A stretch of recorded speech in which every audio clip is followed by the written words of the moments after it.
എല്ലാവരും ഇഷ്ടപ്പെടുന്ന ചീസ് പോപ്കോണിൻ്റെ റെസിപ്പിയാണ് ഇന്ന് ഞാൻ കാണിക്കുന്നത്. വളരെ ഈസി ആയിട്ട് നമ്മുടെ വീട്ടിൽ തന്നെ ഉണ്ടാക്കിയെടുക്കാൻ പറ്റും. തിയേറ്ററിൽ പോയി നമ്മൾ 250-350 ഒക്കെ കൊടുത്ത് മേടിക്കുന്ന അതേ ചീസ് പോപ്കോണാണിത്. ഇനി കുട്ടികൾക്ക് ധൈര്യമായിട്ട് ഉണ്ടാക്കി കൊടുക്കാം. അപ്പോൾ അത് ഉണ്ടാക്കുന്നത് എങ്ങനെയാണെന്ന് കണ്ടാലോ. ആദ്യം തന്നെ ഞാൻ ചീസ് പൗഡർ ഉണ്ടാക്കുന്നതാണ് കാണിക്കുന്നത്. ഇവിടെ ഞാനൊരു 1/4 കപ്പ് ചീസ് ഗ്രേറ്റ് ചെയ്ത് എടുത്തിട്ടുണ്ട്. മൊസറല്ല ചീസാണിത്. ഏത് ചീസ് വേണമെങ്കിലും എടുക്കാം. ഇതൊരു പാനിലേക്ക് ഇട്ട് കൊടുക്കാം. പാനിൻ്റെ നടുക്കായിട്ട് തന്നെ നമുക്കൊന്ന് നിരത്തി ഇട്ട് കൊടുക്കാം. അത് നോൺ സ്റ്റിക്കിൻ്റെ പാൻ തന്നെ എടുക്കാനായിട്ട് ശ്രമിക്കണം, ഇല്ലെങ്കിൽ ഒട്ടിപ്പിടിക്കും. മൈക്രോവേവ് കയ്യിലില്ലാത്തവർക്ക് വേണ്ടിയാണ് ഈ പാനിനകത്ത് കാണിക്കുന്നത്. മൈക്രോവേവ് ഉണ്ടെങ്കിൽ കുറച്ചും കൂടെ എളുപ്പമാണ്. ഒരു പ്ലേറ്റിനകത്തേക്ക് കുറച്ച് ബ്രെഡ് ക്രംസ് ഇട്ടിട്ട് അതിൻ്റെ മുകളിലേക്ക് ഈ ഗ്രേറ്റ് ചെയ്ത ചീസ് ഇട്ട് 2-3 മിനിറ്റ് ഒന്ന് മൈക്രോവേവ് ചെയ്തെടുത്താൽ മതി. നല്ല ക്രിസ്പി ആയിട്ട് കിട്ടും. ഇനി ഈ ചീസ് നല്ലതുപോലെ മെൽറ്റായി വരും. ലോ ഫ്ലെയിമിലാണ് വെച്ചിരിക്കുന്നത്. ആ സമയത്ത് നമുക്ക് മാറ്റി ഫ്ലെയിം ഒന്ന് അഡ്ജസ്റ്റ് ചെയ്ത് കൊടുക്കണം. കാരണം സൈഡിലേക്കൊന്നും ഫ്ലെയിം കിട്ടുന്നുണ്ടാവില്ല, നടുക്ക് മാത്രമായിരിക്കും. അപ്പോൾ ആ നടുഭാഗം മാത്രം കരിയും. അങ്ങനെ വരാതിരിക്കാനായിട്ടൊന്ന് മാറ്റി സൈഡിലേക്കൊക്കെ ഒന്ന് വെച്ച് കൊടുക്കണേ.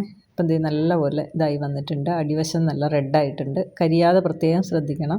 അപ്പോൾ അങ്ങനെ വരുന്ന സമയത്ത് ഇത് നമുക്ക് നേരിട്ടിങ്ങനെ മറിച്ചിടാൻ പറ്റത്തില്ല. അപ്പോൾ എന്ത് ചെയ്യണം, കുറേശ്ശെ അതിനെ ചെറുതാക്കി ഒതുക്കി കൊണ്ടുവന്നിട്ട് നമുക്ക് എപ്പോൾ അത് തിരിച്ചിടാൻ പറ്റുന്നോ ആ സമയത്ത് എടുത്ത് മറിച്ചിടുക. മറിച്ചിട്ടതിന് ശേഷം ഈ തവി കൊണ്ട് തന്നെ അതിനെ ഒന്ന് പ്രസ് ചെയ്ത് നിരത്തിയിടണം. ഇത് മറിച്ചിടാനായിട്ട് അത്ര എളുപ്പമല്ല. നമ്മൾ അതേപടി അതിനെ മറിക്കാൻ നോക്കിക്കഴിഞ്ഞാൽ അത് മുറിഞ്ഞു പോകും.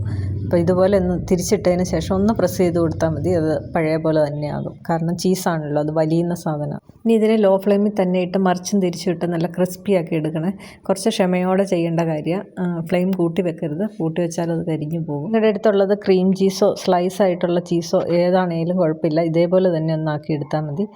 ഇതുപോലെ ക്രിസ്പി ആയിട്ട് കിട്ടും. ഇപ്പോൾ ഇതിവിടെ റെഡി ആയിട്ടുണ്ട്. ഞാൻ ഫ്ലെയിം ഓഫ് ചെയ്തു. ഇനി ഇത് പ്ലേറ്റിലേക്ക് മാറ്റുകയാണ്. ചെറുതായിട്ടൊന്ന് ആറി കഴിയുമ്പോൾ ഇത് നമുക്ക് പൊടിച്ചെടുക്കാനുള്ളതാണ്. ഇനിയുള്ള കാര്യങ്ങളൊക്കെ നല്ല എളുപ്പമാണ്, പെട്ടെന്ന് ചെയ്യാം. ഇപ്പോൾ ഒരു മിക്സിയുടെ ജാറ് എടുത്തിട്ടുണ്ട്. ഇതൊന്ന് ചെറുതായിട്ട് തണുത്തിട്ടുണ്ട്. ചെറിയൊരു ചൂടുണ്ട്.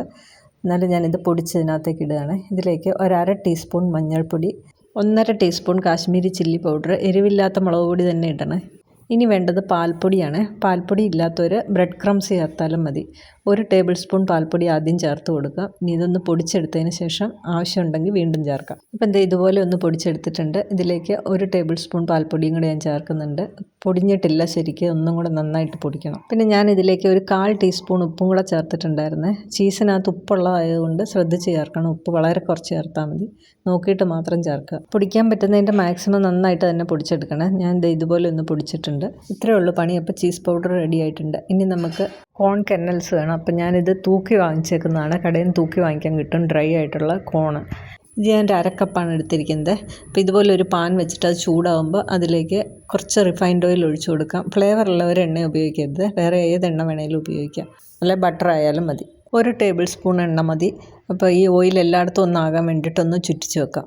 അതിലേക്ക് ഈ കോൺ അങ്ങ് ഇട്ട് കൊടുക്കുക. കോൺ ഇട്ടതിന് ശേഷം പാനൊന്ന് മൂടി വെക്കാം. പാനില്ലാത്തവർ കുക്കറിനകത്ത് ഉണ്ടാക്കിയാലും മതി. ഇതേപോലെ തന്നെ സെയിം പ്രോസസ്സ്. കുക്കറിനകത്തേക്ക് എണ്ണ ഒഴിക്കുക, കോൺ ഇട്ട് കൊടുക്കുക, ഒന്ന് മൂടി വെക്കുക. വെയിറ്റ് ഇടരുത്. ഇതിൻ്റെ അടപ്പിലൊരു ഹോളുണ്ട്, അത് ഞാനൊന്ന് അടച്ചു വെച്ച് കൊടുത്തു. അപ്പോൾ ഇത് പൊട്ടി തുടങ്ങിയിട്ടുണ്ട്. ഇപ്പോൾ ഈ പാനിനകത്ത് വെച്ചത് ഈ ഗ്ലാസ് അടപ്പുള്ളത് കൊണ്ടാണ്, നിങ്ങൾക്കും കൂടെ കാണാമല്ലോ എന്ന് വിചാരിച്ചിട്ടാണ് ഇതിനകത്ത് വെച്ചത്. അല്ല കുക്കറിനകത്ത് വെച്ചാലും മതി. അപ്പോൾ ഇടയ്ക്കൊന്ന് ചുറ്റിച്ചു കൊടുക്കണം, കാരണം അടി കിടക്കുന്നൊക്കെ പൊട്ടാൻ വേണ്ടിയിട്ട്. കഴിവതും ഇതിൻ്റെ റെഡിമെയ്ഡ് പാക്കറ്റ് വാങ്ങിച്ചിട്ട് ഉണ്ടാക്കി കുട്ടികൾക്ക് കൊടുക്കാതിരിക്കണം. അതിനകത്ത് ഓയിൽ എന്താണെന്ന് പറയാൻ പോലും പറ്റില്ല. ഒരു പ്രാവശ്യം ഇതുപോലെ നമ്മൾ വീട്ടിലുണ്ടാക്കി നോക്കിക്കഴിഞ്ഞാൽ വളരെ എളുപ്പമാണ് ഉണ്ടാക്കാനായിട്ടൊന്നും മനസ്സിലാവും. ചീസ് പൗഡർ ഇതുപോലെ ഉണ്ടാക്കി വെച്ച് കഴിഞ്ഞാൽ ഒരു 3-4 പ്രാവശ്യം ഇതുപോലെ നമുക്ക് ഉണ്ടാക്കാനുള്ളതുണ്ടാവും. ഇടയ്ക്കൊന്ന് മൂടി തുറന്നിട്ട് പതിയെ ഒന്ന് ഇളക്കിയിട്ട് കൊടുത്താലും കുഴപ്പമില്ല. അടിയിൽ കിടക്കുന്ന എല്ലാം പൊട്ടിത്തീരണേ. ഗ്യാസിൻ്റെ ഫ്ലെയിമും ഒന്ന് അഡ്ജസ്റ്റ് ചെയ്ത് വെച്ച് കൊടുക്കണം. ഇടയ്ക്കൊന്ന് കൂട്ടിയും കുറച്ചുമൊക്കെ വെച്ച് കൊടുക്കണം. പല കുട്ടികളും തിയേറ്ററിൽ പോണത് തന്നെ ഈ പോപ്കോൺ കഴിക്കാൻ വേണ്ടിയിട്ടാണ്. അപ്പം നമ്മൾ വീട്ടിൽ തന്നെ ഉണ്ടാക്കി കൊടുത്തു കഴിഞ്ഞാൽ അവർക്ക് ഒരുപാട് ഇഷ്ടപ്പെടും ഇത്. ഇപ്പോൾ ഇതിൻ്റെ പൊട്ടലും ചീറ്റലും ഒക്കെ ഏകദേശം നിന്നിട്ടുണ്ട്. ഓൾമോസ്റ്റ് എല്ലാം തന്നെ പൊട്ടിയിട്ടുണ്ട്. ഫ്ലെയിം ഓഫ് ചെയ്തിട്ടുണ്ട്. കണ്ട എല്ലാം ആയിട്ടുണ്ട്. ഒന്നും പൊട്ടാതില്ല, എല്ലാം തന്നെയായി. ഇനി ചൂടോടെ തന്നെ ചീസ് പൗഡർ കുറേശ്ശെ ഇതിനകത്തേക്ക് ഇട്ട് കൊടുക്കാം. എന്നിട്ട് നന്നായിട്ടൊന്ന് മിക്സ് ചെയ്തെടുത്താൽ മതി. തിയേറ്ററിൽ പോയി നമ്മൾ മേടിച്ച് കഴിക്കുന്ന ആ പോപ്കോണിൻ്റെ അതേ ടേസ്റ്റാണ്. ഒരു ഡിഫറൻസും ഇല്ല. ധൈര്യമായിട്ട് നമുക്ക് കഴിക്കുകയും ചെയ്യാം. വീട്ടിലെല്ലാവരും കൂടെ ഒന്നിച്ചിരുന്ന് മൂവിയോ മാച്ചോ ഒക്കെ കാണുന്ന സമയത്ത് ഇതുപോലെ ഒരു പോപ്കോണും കൂടെ ഉണ്ടാക്കി വെച്ച് കഴിഞ്ഞാൽ എല്ലാവരും ആസ്വദിച്ച് കഴിക്കും. അപ്പോൾ നമ്മൾ തിയേറ്ററിൽ പോയി മുടക്കുന്ന ആ ഒരു പൈസയ്ക്ക് വീട്ടിൽ ഒരു 4-5 തവണ ഈ ഒരളവിൽ നമുക്ക് പോപ്കോൺ ഉണ്ടാക്കി എടുക്കാൻ പറ്റും. ഒരു 1/2 കപ്പ് കോൺ എടുത്താൽ ഒരു 3-4 പേർക്ക് സുഖമായിട്ട് കഴിക്കാനുള്ള ക്വാണ്ടിറ്റി ഉണ്ട്. അപ്പോൾ അറിയാത്തവരുണ്ടെങ്കിൽ നിങ്ങളും ഇതുപോലെ ഒന്ന് പരീക്ഷിച്ച് നോക്കണേ. ഈ ഒരു വീഡിയോ ഇഷ്ടപ്പെട്ടിട്ടുണ്ടെങ്കിൽ ലൈക്ക് ചെയ്യാനും ഷെയർ ചെയ്യാനും സബ്സ്ക്രൈബ് ചെയ്യാനും മറക്കരുത്. വീഡിയോ ഒന്ന് ഹൈപ്പും കൂടെ ചെയ്യണേ. അപ്പോൾ നല്ല നല്ല റെസിപ്പികളുമായി വീണ്ടും കാണാം. താങ്ക്